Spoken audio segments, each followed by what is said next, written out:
Well, Opening Night Live just ended, and it ran for about 2.5 hours if you include the pre-show.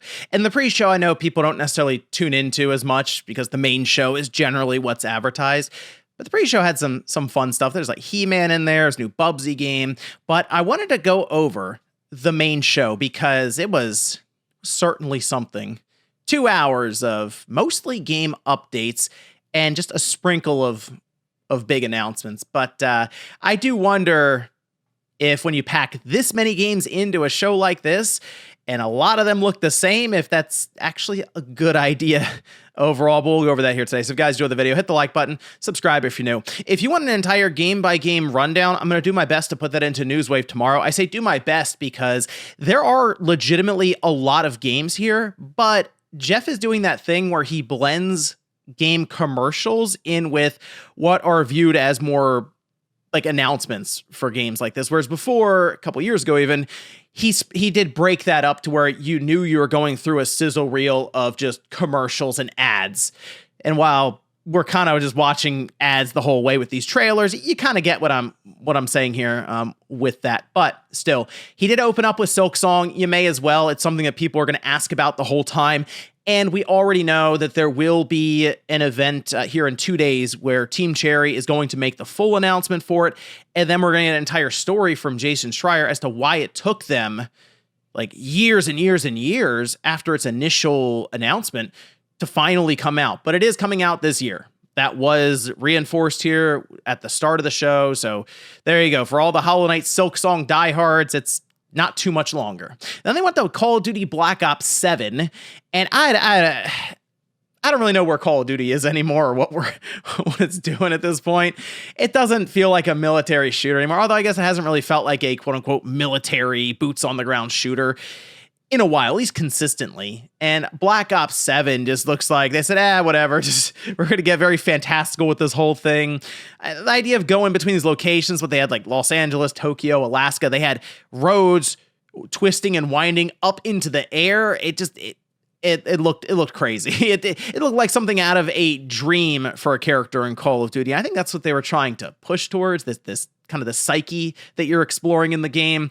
Anyway, they did say that there's a 4-player co-op campaign, which at least that's kind of cool to be able to play through it with a couple of friends. November 14th, Call of Duty, especially the Black Ops series, is blending together quite a bit now. So if I want a more grounded military kind of experience this year, I'm probably going to be looking towards Battlefield over Call of Duty. Just Call of Duty still has that social factor to it with something like Warzone, which I think does work better towards the current Battle Royale Fortnite climate. I think it's crazy to think about this because I did bring it up in Newswave as something to keep an eye out for, but I think the new game reveal, I feel like anyway, looking up and down the list, the highlight might be Lego Batman Legacy of the Dark Knight. I mean, look, the Lego games they're fun, but they're simplistic. Although the recent Star Wars collection, the saga, I think that was done really well, but it did still eventually get to that Lego fatigue factor that you run into with these games because they are massive collectathons. However, some of the stuff they showed here with the Legacy of the Dark Knight looked like kind of the Lego games going to the next level. So I like what I'm seeing here. The combat system that they were showing glimpses of looked fun. You mix in the different gadgets, and they did say you build up a Bat family of characters. I think they mentioned like Robin and Batgirl and Dick Grayson and Catwoman and stuff. So like that all sounds really cool as well, maybe to work into some of the co-op stuff that you would typically get with a Lego game like this. And it's coming out in 2026. So this was a nice surprise. Even again, hearing about it, I'm like, okay, another Lego Batman game. But then seeing it and then also kind of getting the Dark Knight thrown in there, okay, I'm interested. And part of that rumor was that there was a fully explorable open world Gotham City. So tack that on here, and I think they got something. So I'm going to keep an eye on that one. Another surprise we had is Indiana Jones and the Order of Giants, this DLC. Not necessarily that the DLC is a thing, and it's coming out here pretty soon, September 4th. No, at the end of that trailer, they did announce that a Switch 2 version is coming in 2026.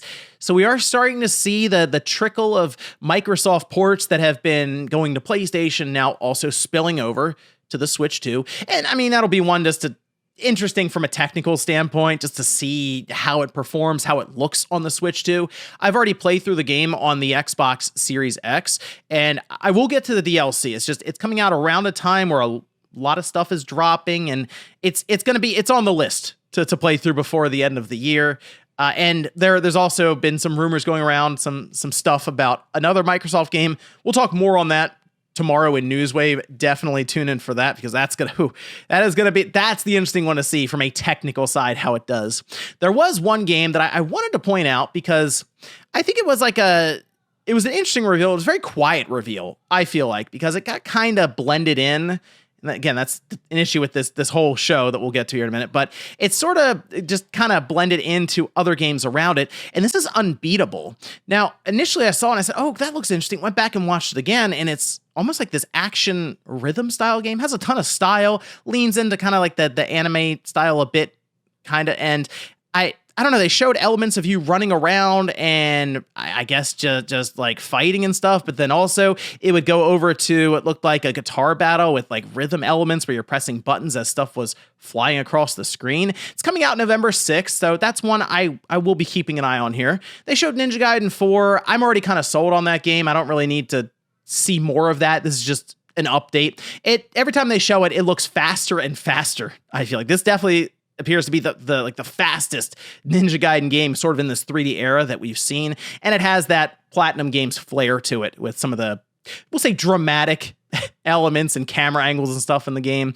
Project Spectrum, a horror PvPvE tactical shooter, has these supernatural elements to the show, almost like ghosts or apparitions and stuff that you're fighting. I guess like zombie looking things. When I describe it, it sounds like many other games that we've had before, but at least maybe the look of it, the tone, the theme, I don't know, it at least stuck out somewhat. Ghost of Yotei. This popped up and I said, do we need to see this again? And that's what we keep running. It's out soon, and like in a couple months. So I'm picking it up when it drops, but they did at least tell us that there is a multiplayer component coming in 2026 with Legends, very similar to what they did with Ghost of Tsushima, where later on it was added as like a free content update. Same deal here. So won't be ready for launch the following year, however, and that could really be, if you think about it, 6 or 7 months later. It's not too long. They'll have that added in as a free update. So pretty cool. I like Legends for Ghost of Tsushima.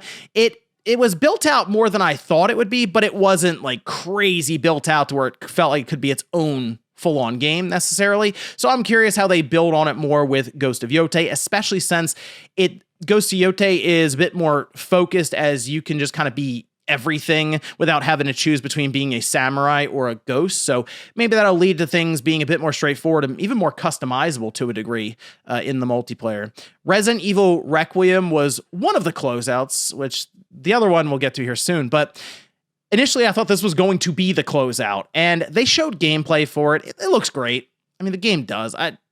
The thing is, Capcom has built up such stock for Resident Evil, especially recently to me, that as soon as it was announced, I'm like, well, I'm picking that one up. But they showed the gameplay.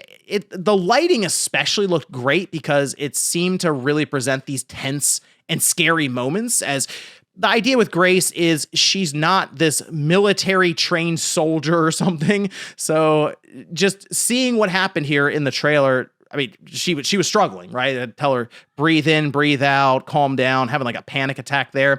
But the lighting was done really well to where with the flashlight, you could see the person, and then it went out a bit, came back, and then there's a person behind them. And that is going to be, I think, crazy if done right in the game for some jump scares and make it feel like a scary Resident Evil game. They did show it completely in first person, which makes me wonder so they have third person in the game. It kind of feels like first person might be the way that they would rather you play the game, and that third person was in there as just, look, so many fans have requested it, we'll put it in there, but first person is kind of the default we think it should be. We'll see if we get another one where they show more third person compared to first person. So something to keep note of there. Of course, this coming out February 27th, not too much longer. And then the closeout was Black Myth Zhonghui. And It's a new game from Game Science. They, of course, did Black Myth Wukong. I enjoyed that game quite a bit last year. I think some people liked it a lot more than me. Some people so there's like two ends of the spectrum for this game. Some people just don't get it. I don't see it with this game. It's just okay. And then some people think it's the greatest game ever made. I would say my time with it was enjoyable. It's about like 45 or 46 hours with it. And there was still some more stuff I can do in the game. And the problem with a game like Black Myth Wukong, once you put it down for even a couple of weeks and you go back to it, you gotta like relearn the whole thing. So when I think of that, I go, do I feel like going back and spending an hour or two relearning it to play some of these harder bosses at the end? So when I heard about this, I thought it might be DLC because I think the copyright got out a bit early. No, it is a brand new game. And now Black Myth is just a series. So Black Myth Wukong, Black Myth Zhonghui. And they say the project's still in early development. So we're years off from this one. But I liked Black Myth Wukong. I thought it was a good game, above average game, certainly. So I don't think it's the greatest game ever made, but I do think it was like a solid 8.5 to 9 out of 10. And I do think it should have been there in the Game of the Year conversation as it was. So with all that said, I am very much looking forward to what Game Science has in store with Black Myth Zhonghui. I just understand it's probably going to be like 3 or 4 years before it comes out, but something to at least keep on the radar there. Otherwise, though, I mean, those are, for me, a lot of the highlights that I took in, and some of the other stuff were just updates on games that we already know about, and then the others, to be honest, just kind of blended together, and it didn't help that some of the trailers were back to back to back to back, and it was like anime game, like first person horde shooter game, anime game, anime game, anime game, first person, sci-fi game, first person, and it was just almost like one big run-on sentence at times.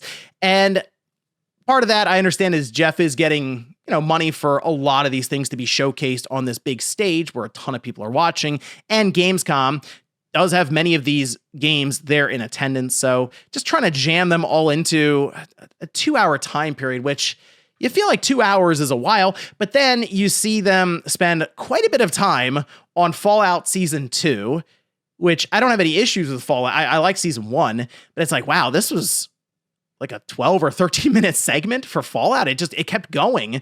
And then you realize when that happens, you're going to speed run a bunch of games and make it look like almost one long trailer. So the show still feels too long, but then at the same time feels like they have to rush through parts of it because very clearly some companies show up with a much bigger bag than others.